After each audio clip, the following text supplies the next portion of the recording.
Straight ahead on 12 News, an unusual perk for renters. See what one Brooklyn Park apartment complex is doing to help parents. Then, a push away from paper, why one state agency wants to make paper receipts a thing of the past. But first, will federal spending cuts take flight? What the so-called Sequester would mean for the Crystal Airport. 12 News starts right now. We'll have more on those stories in a moment, but first, it's a mystery why 10 students and some staff members at a Golden Valley school became ill. All the students at the School of Engineering and Arts were taken to the Spanish Immersion School in Robbinsdale as a precaution. The Golden Valley Fire Department checked the School of Engineering and Arts at the Olson Elementary building for possible problems, including carbon monoxide. However, authorities found no problems and school will resume as scheduled on Tuesday. Nobody was hospitalized. Massive federal spending cuts could be coming at the end of the week if Congress fails to act to avoid the so-called sequester.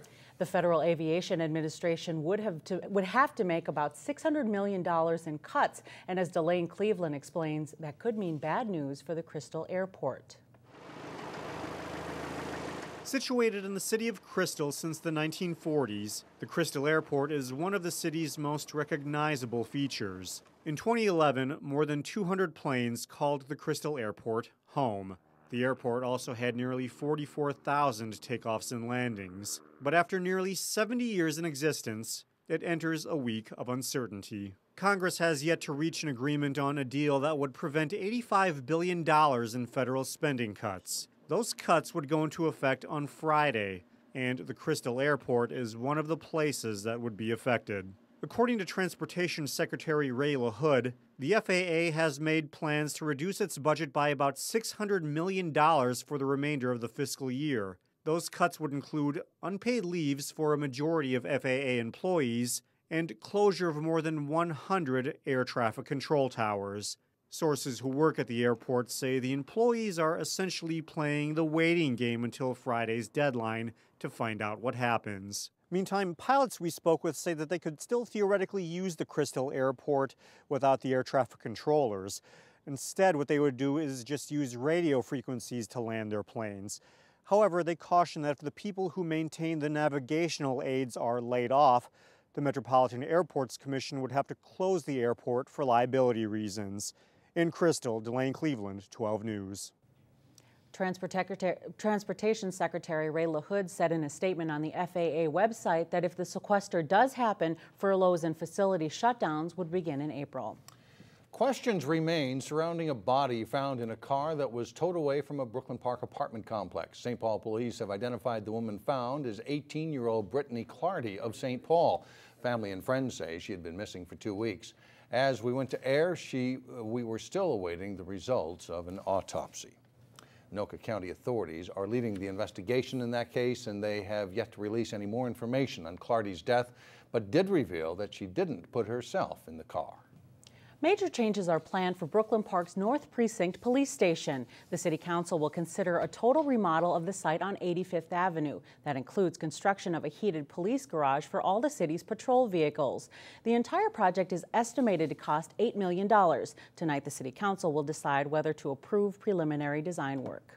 Hennepin County broke ground on a new high-tech 911 communications center in Plymouth today. County officials say it'll be able to handle expected growth in technology and more emergency calls for years to come.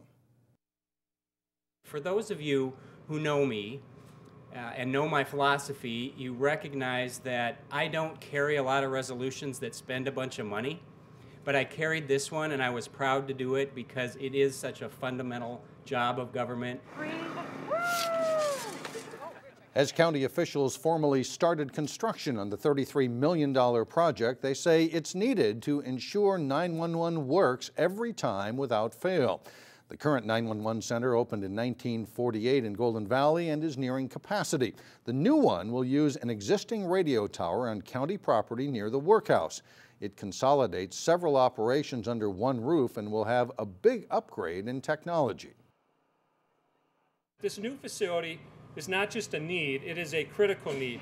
Without a new facility, our emergency communication system is at risk in this county. In the years to come, you're going to expect to send text messages to 911. You can expect that you can send video, and live images in real time to our 911 facility.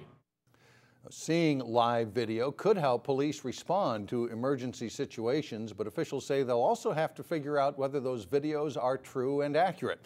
The new 911 center is expected to open next year.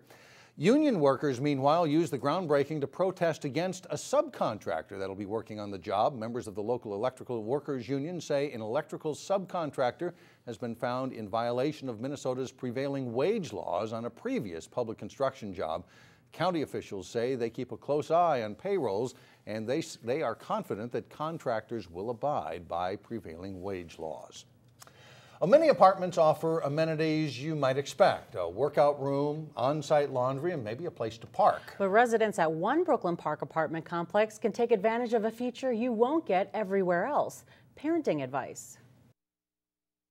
How about this? Can anybody do this? Monday mornings at Huntington Place Apartments in Brooklyn Park Come on over and wiggle your fingers. are for parent and child playtime. What should we make? It allows kids like Brittany Smith's 1-year-old Andre to open up. Social skills and learning every day. I mean, talking and stuff like that, you know. A, B, C, D, E, F, G. But the class does just as much for parents as it does for little ones. Now I know my ABCs. The class is run by Therese T. Schaefer, an early childhood teacher and parent educator with the Osseo School District. My job is just to work with families, get to know them, become their support figure.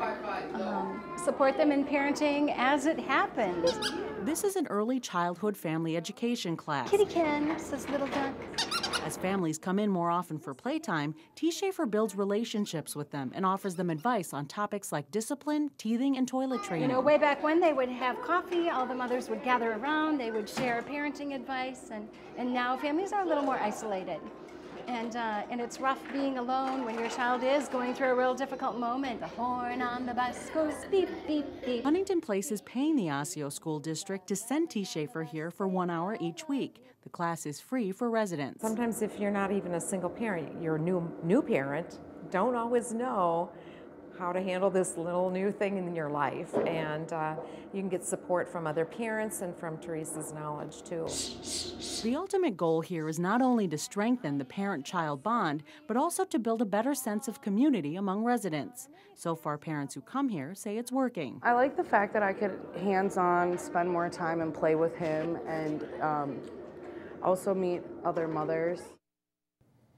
The program just started about 3 months ago at Huntington Place and is a little slow to catch on. The complex is hoping to spread the word about the class before it wraps up for the year in May.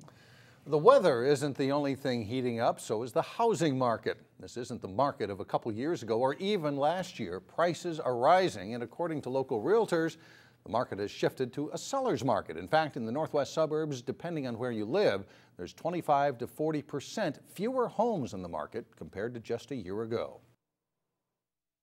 What it means is if you're buying a house, we're not in a market where you can take a week to think about it. If you looked, you know this is a house that you like, you're really forced to make a decision fairly quick if you don't want to run the risk of losing the house. The median price of homes in the northwest suburbs has gone up anywhere from 15 to 25%. Realtors stress there is still one advantage for buyers: historically low interest rates, and they predict more homes to come on the market in the next 6 weeks when spring is officially here. Coming up, another downside to paper receipts and just taking up space in your wallet. That's next in Business Matters. But first, then later in sports, how Osceo's girls basketball team rallied to win a share of a conference title. But first, it's your AccuWeather forecast.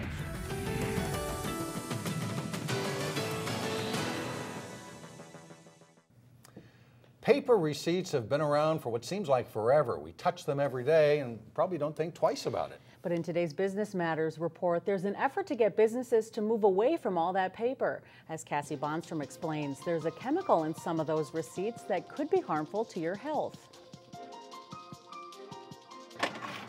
When a salesperson hands you a receipt, you probably aren't thinking about the chemicals in that small piece of paper. I never really thought about that. Working retail for 18 years, that's the first I've heard of it. But those receipts deserve a second glance. The Minnesota Pollution Control Agency says they contain bisphenol A, or BPA.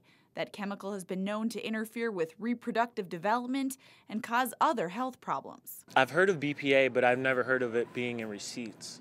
that's new. If there's a way to limit that exposure, we want to. Madeline Chochi says the MPCA's long-term goal is to remove the toxin BPA from Minnesota entirely. So now they're focusing on those paper receipts and asking businesses to go paperless and email or text their receipts instead. And if you think about all of the people and all of the receipts and how much paper is sold, you'd be surprised. With a federal grant, they're reaching out to the hospitality sector and offering hotels and restaurants the financial and technical help they need to make the switch. It's one of those areas where there's an alternative. You know, you can go paperless very easily these days. Madeline wants to get the word out, but not cause unnecessary worry. I'm not here to scare people. I don't think that handling a single receipt is going to cause problems. You know, it's a long-term exposure issue that we're talking about. Now, it's not known exactly how much BPA is in these receipts or what level of exposure you must have to be considered dangerous. However, the MPCA simply wants to get as much BPA out of the state as possible. Now, back to you. Cassie, thanks. If you would like to learn more about going paperless and the effects of BPA, we have a link on our website at 12.tv. Coming up, how a lesson in pottery is helping us fight hunger. First in sports, Wayzata's hockey team scores a huge win in the semifinals of the section hockey playoffs. John Jacobson is that and more when we come back. John Jacobson with sports now, and we start with hockey. The Wayzata hockey team against Minnetonka. Wayzata lost a couple games earlier in the season. That kind of turned things around this time. This is the one that really counted, and it's the Skippers that are staying home today. Wayzata still skating. The Wayzata boys hockey team did stumble a bit down the stretch in the regular season, but they look ready for the playoffs. After blasting Hopkins in the Section 6AA quarterfinals, it was Wayzata and Minnetonka in the semis. The Trojans' Akash Batra feeds Jalen Wall in front. Wall nets the game's first goal 5.5 minutes into the game. Second period, and Wayzata's Chase Heising gets a hold of the loose puck, beats the Tonka goalie with a shot, and it's 2-0 Trojans.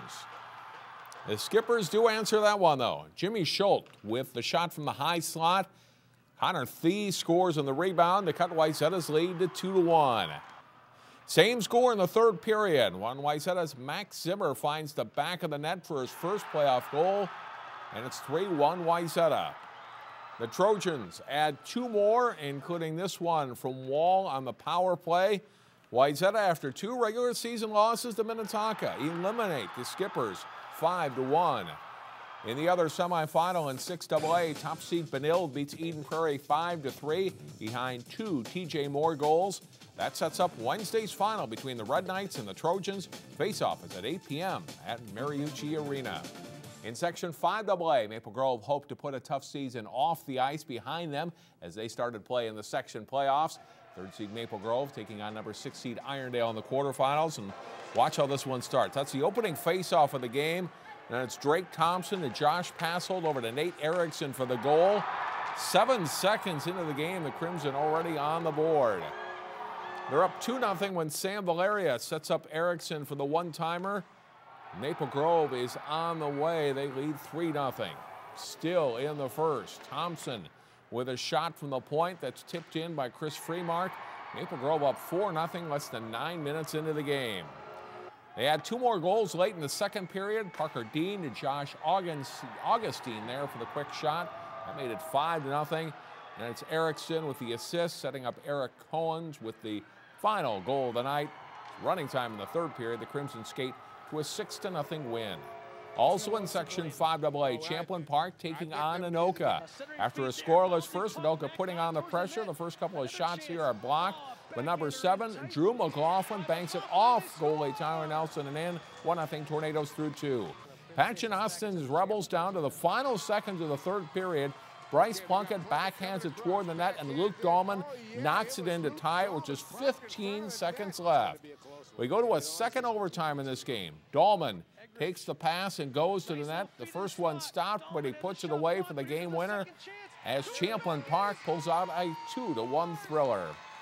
Also in the quarterfinals, Osseo falls to top seed Blaine 4-0. In the semifinals Wednesday, Champlin Park meets Blaine at 6 o'clock, followed by Maple Grove and Centennial 8 at the State Fair Coliseum. Osseo's girls basketball team came into the last regular season game against Centennial trailing the Cougars by 1 game in the Northwest Suburban Conference standings. It's close early on in this game. Phyllis Webb with a nice spin move and hits the one-hander that ties the game up at 10. Centennial, though, opens up a lead from there. J.C. Girding bounce pass to Deja Morris for the layup. 21-15 Cougars. And Centennial playing well on its home court. Destiny Morris with the long three. Centennial takes a 31-26 lead at halftime. Nice passing for the Cougars in the second half leads to an easy layup for Jill Conrad. She scored 17 to lead Centennial. But Osseo steps up to its defense, and it leads to a basket here. Janae Morton to Webb for the hoop, and Osseo is in front 51-50. Then Maddie Malone finds Io Port behind the defense. She scores and is fouled. It's a big win for the Orioles. They rally past Centennial 74-62 to tie for the conference title. Coming back, winning by 12, that's a huge win for us. It's great to be our conference champs. Now we got to go into sections and work hard. Osseo hosts Moundsview in the Section 5 4A quarterfinals Thursday night. Girls basketball playoffs getting started later this week around the state. The playoffs will start heating up soon. Thank you so much, John. Now they say many hands make light work. Up next, see how many hands are helping to fight hunger. We're back in a moment.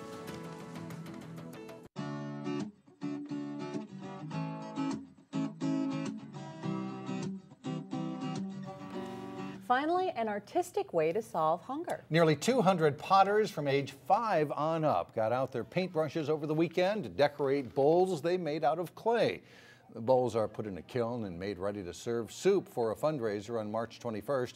The project was made possible through a partnership between local food shelves and the Robbinsdale School District.